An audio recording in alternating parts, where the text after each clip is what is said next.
What happens when two of the most outspoken personalities in entertainment sit down for what should be a simple promotional interview, and it turns into one of the most uncomfortable moments in late-night television history? Sam Elliott, the legendary actor known for his no-nonsense approach and distinctive voice, found himself in a heated exchange with Stephen Colbert that nobody saw coming. This wasn't your typical celebrity disagreement. This was raw, unfiltered, and it happened right there on live television with millions watching. Before we get into what actually went down, make sure you hit that subscribe button and drop a comment below telling us whose side you're on after you hear this whole story. Trust me, you're going to have opinions. The interview started innocently enough. Sam Elliott walked out onto the stage with that trademark swagger, wearing his usual denim and boots, looking every bit the cowboy icon America has come to know. The audience erupted in applause as he settled into the guest chair across from Colbert. The late-night host had his usual grin plastered across his face, armed with his stack of blue cards and ready to dive into what the producers had planned as a lighthearted conversation about Elliott's latest project. Colbert leaned forward with enthusiasm. "Sam Elliott, welcome to the show. It's an honor to have you here. Now, you've been acting for over 5 decades, and you've become this symbol of American masculinity, the strong, silent type. Do you ever feel the pressure to live up to that image?" Elliott shifted in his seat, his expression already showing a hint of resistance. "Well, Stephen, I don't think about it in those terms. I just show up, do my job, and go home. I'm not trying to be a symbol of anything. I'm an actor." Sure.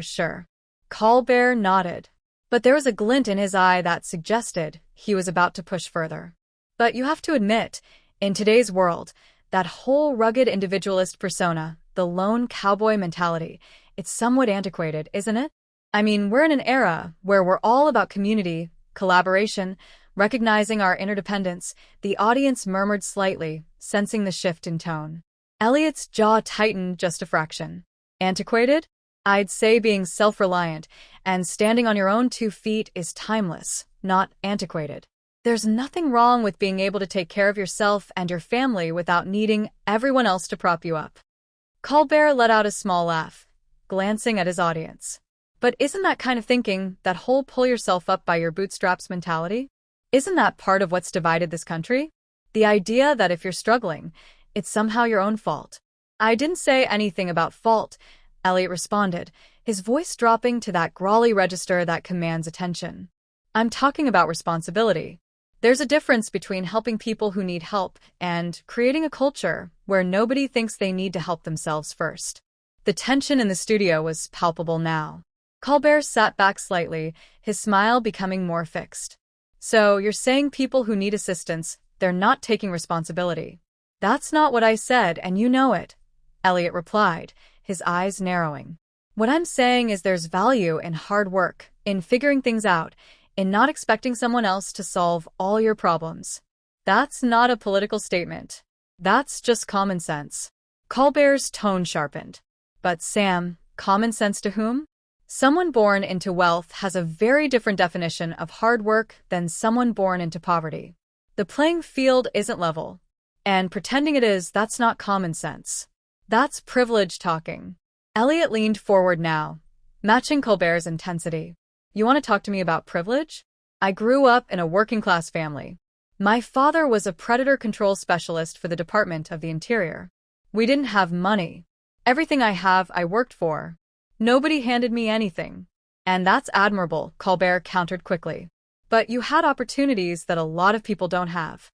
You're a white man in America who got into Hollywood in the 70s. That path existed for you in a way it didn't for countless others." The audience was completely silent now, watching this exchange unfold with a mixture of fascination and discomfort. Elliott's expression had gone from mildly annoyed to genuinely frustrated. "So, what are you saying? That my success doesn't count because of when I was born and what I look like? That's a hell of a thing to say to someone." "I'm not diminishing your success," Colbert said, though his tone suggested otherwise. "I'm asking you to acknowledge the context of that success. That's all." "The context," Elliott repeated slowly, "is that I spent years taking any job I could get, living out of my car, sometimes working as a construction worker between acting gigs.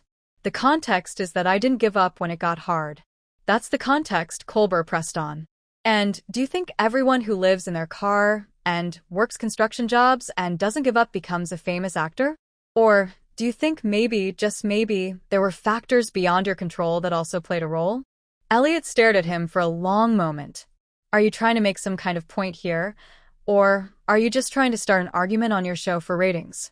The audience gasped audibly. Colbert's expression flickered. Somewhere between offense and amusement.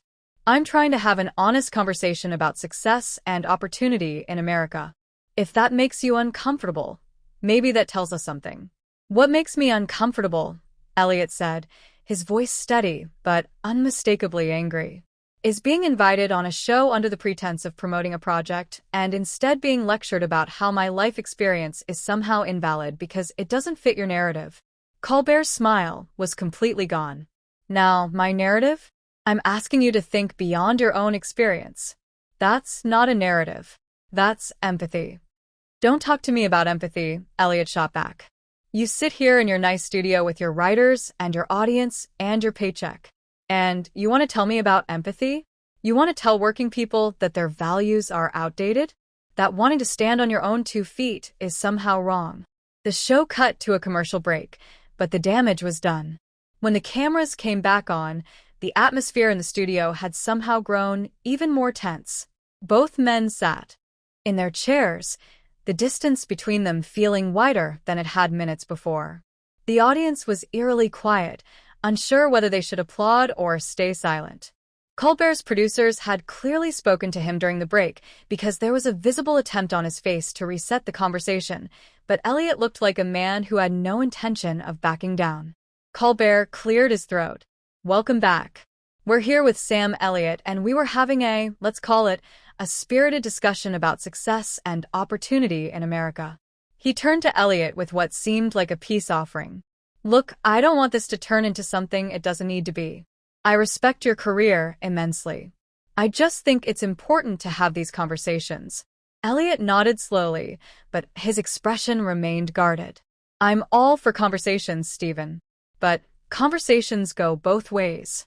You've been talking at me since I sat down, not with me. There's a difference. Fair point, Colbert conceded, though there was still an edge to his voice.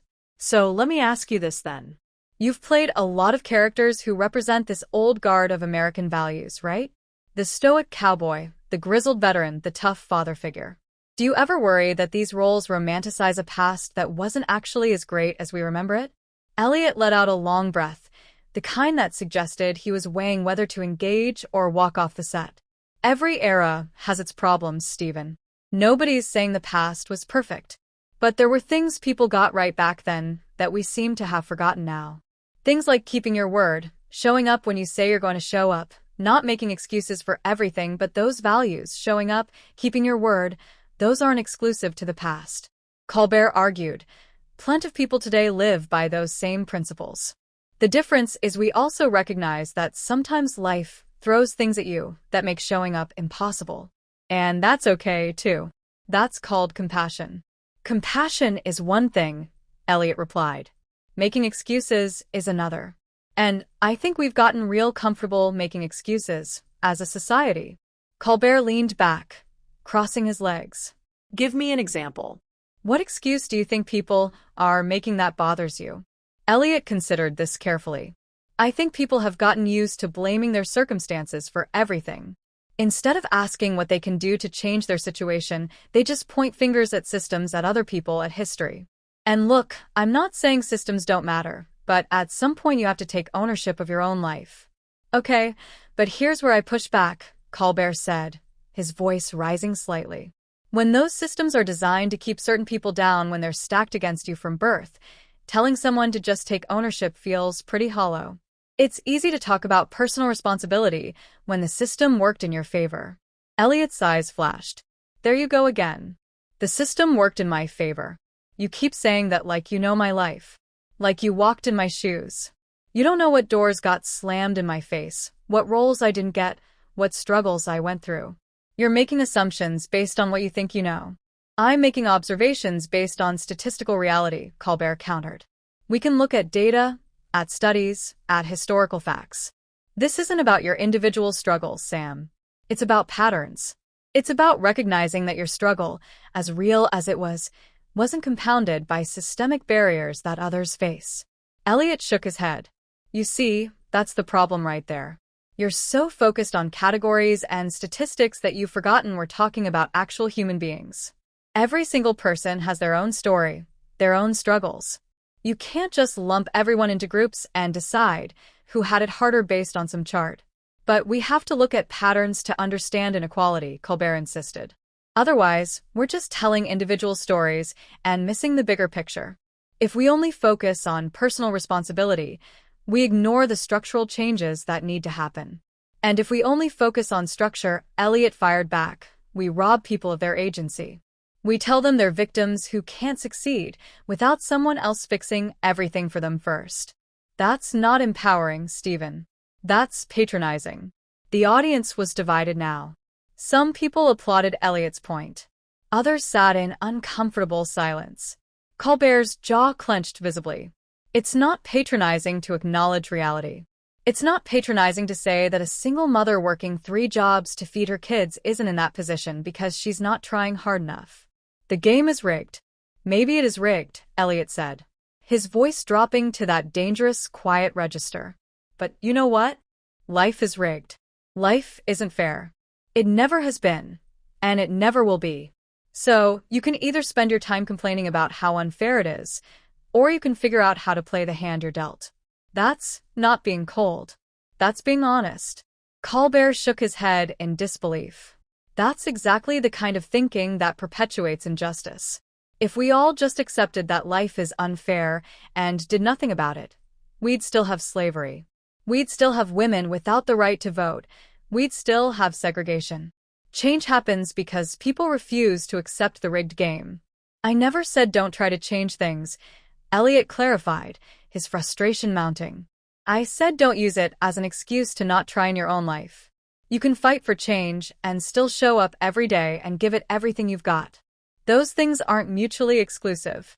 But when you lead with personal responsibility, Colbert pressed, when that's your main message, you're essentially letting the systems off the hook.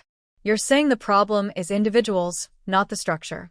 And that's exactly what powerful people want you to think. Elliott stood up suddenly, not aggressively, but definitively. The audience gasped. You know what, Stephen? I came here to talk about my work, to connect with people who might enjoy what I do. I didn't come here to be used as a prop in whatever political point you're trying to make. You want to have these debates? Fine. But don't pretend this is a conversation when you've already decided I'm wrong before I even open my mouth. Colbert remained seated, but his voice rose to match Elliott's intensity. Sit down, Sam. We're in the middle of a segment. Are we having a conversation, or are you giving a lecture? Elliott asked, still standing. Because I'm not interested in being lectured. I'm trying to challenge your perspective, Colbert said. That's what we do here. We don't just let people come on and say whatever they want without pushback. That's called journalism. That's called critical thinking. Elliott let out a sharp laugh. Critical thinking? You've had your mind made up about me since before I walked out here. You see me. You see my age. You see what I represent to you. And you've decided I'm part of the problem. You're not interested in what I actually think. You're interested in proving me wrong. That's not true, Colbert said, but his voice lacked conviction. Isn't it? Elliott challenged. Tell me, Stephen, have you once in this entire interview considered that maybe I have a point? That maybe there's wisdom in what I'm saying? Or have you just been waiting for your turn to tell me why I'm wrong? The silence that followed was deafening. Colbert's face went through a rapid series of expressions from defensive to contemplative to something that almost looked like genuine reflection. The question hung in the air between them, and for a moment it seemed like the host might actually admit something. Instead, he redirected. I consider all perspectives, Sam. But when I see viewpoints that I think contribute to harm, yeah, I'm going to push back. That's my job. Elliott finally sat back down, but he didn't relax into the chair. He perched on the edge, his posture suggesting he was ready to leave at any moment. Contribute to harm. That's an interesting phrase. So believing in self-reliance, in hard work, in personal accountability, that contributes to harm. When it's used to dismiss systemic problems, yes, Colbert said firmly, when it becomes an excuse to cut social programs, to ignore inequality, to tell struggling people that their problems are their own fault, then yes, it contributes to harm. And there it is, Elliott said, pointing at Colbert. You just connected dots that don't connect. I never said cut social programs. I never said ignore inequality. But you heard what you wanted to hear because it fits the box you've put me in. This is exactly what's wrong with discourse today. Nobody listens. They just wait to project their assumptions onto you. Colbert's face flushed. I'm not projecting. I'm extrapolating. When public figures espouse certain values, those values get weaponized by politicians and pundits. You might not personally advocate for cutting programs, but your rhetoric supports those who do. My rhetoric? Elliott's voice rose again. I'm responsible for how other people twist my words. That's absurd, Stephen. By that logic, you're responsible every time someone on the left takes things too far. Every extreme position, every cancel campaign, every instance of shutting down dialogue, that's on you, because you're on that side. You see how unfair that is? Colbert opened his mouth to respond, then closed it. For the first time in the interview, he seemed genuinely at a loss. The audience sat in rapt attention, some looking uncomfortable, others nodding along with one side or the other. The band leader glanced nervously at the director, unsure if they should cut to commercial again. Elliott continued, sensing he'd finally broken through. I don't speak for anyone but myself. When I talk about values that I think matter, I'm not writing policy papers or telling you how to vote. I'm sharing what got me through life, what I've seen work. You want to disagree with that? Fine. But don't make me responsible for every politician or pundit who uses similar words. That's guilt by association, and it's lazy. It's not lazy to recognize patterns, Colbert said, but his voice had lost some of its earlier certainty. When certain rhetoric consistently aligns with certain political outcomes, we have to acknowledge that connection. No, Elliott said firmly. We don't. Because that kind of thinking shuts down any nuanced conversation. It means I can't talk about the value of work without being accused of hating poor people. It means you can't talk about helping people without being accused of socialism.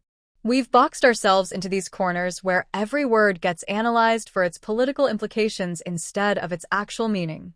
Colbert ran his hand through his hair, a gesture that betrayed his frustration. So, what are you suggesting? That we just ignore the political context of everything? That we pretend words don't have power? I'm suggesting we stop assuming the worst about each other. Elliott replied, I'm suggesting that maybe, just maybe, someone can believe in personal responsibility and also care about other people. That someone can value traditional principles and still support helping those who need it. That the world isn't as black and white as you make it out to be on this show every night. The audience murmured in response. A mix of reactions rippling through the studio. Colbert's expression hardened again. This show isn't about making things black and white. It's about calling out hypocrisy, about holding people accountable, about using humor to highlight absurdity. If you don't like that approach, then maybe late-night comedy isn't for you. This hasn't felt much like comedy, Elliott observed dryly. Feels more like an ambush. An ambush? Colbert's voice pitched higher. You agreed to come on this show. You knew what this show is.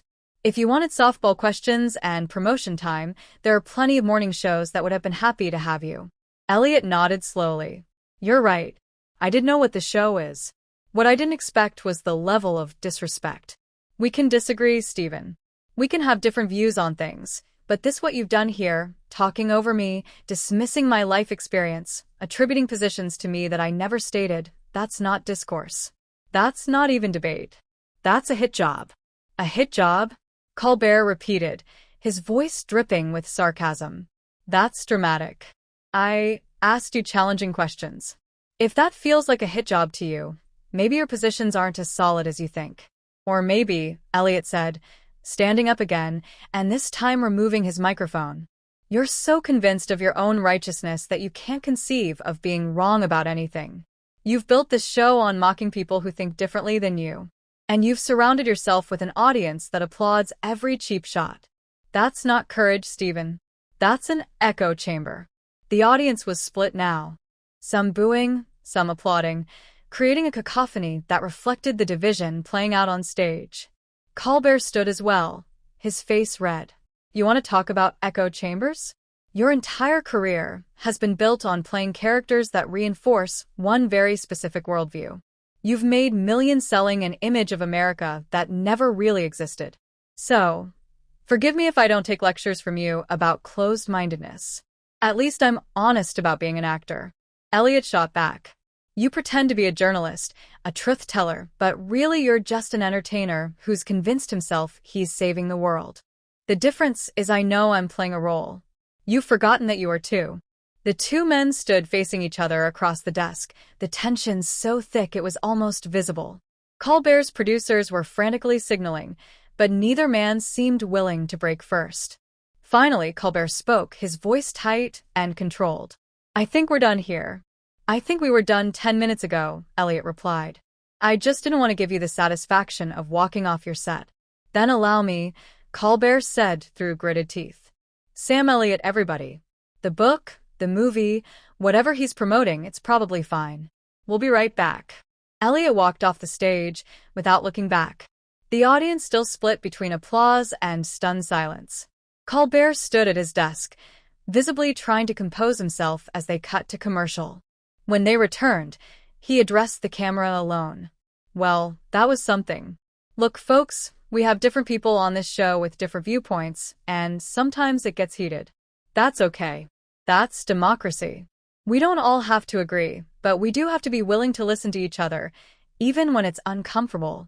Whether you sided with me or with Sam just now, I hope you at least appreciated that we had a real conversation, not a scripted softball session. That's what we try to do here, even when it gets messy. He paused, and for a moment, something that looked like doubt crossed his face. Then the showman's smile returned.